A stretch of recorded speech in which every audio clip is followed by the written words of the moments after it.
आज बरकुड़ी की रागी किस तरकारी करदेली चलतु शुणा। जय जगन्नाथ सांग मैंने स्वागत कर मोर गोटे मिनी ब्लॉग को। छुआ मैंने मत दी तीन टा बरकुड़ी खाईदे ये तर कहले ना तुम देह खराब बरकुड़ी खाओनी। मुझे कहली हाँ मु तरकारी करदे तुम्हें ही खाओ देखिए केरक तरकारी कर भाभी भुआ कि बरकुड़ी के आगे पानी लुण हलदी सोरिष बटा देखिए सीझीदेली। एमती पिता गिमा आनली पिता गिमा को काटिकी धोई धाई रखिदेली। एगुड़ा सीझीगला पूरा घांट टाइप करदेली माने पानी में सीझीगला बरकुलटा घांटी जीव ना पूरा घांट टाइप करदेली।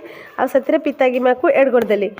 पिता गिमा ऐड कर दे सारा बाहर कर आनिकी छुंकीदेमी है मो बरकुल तरकारी। बाकी सी तो खाई कहले बे बढ़िया तो रांधि बढ़िया टेस्ट होती।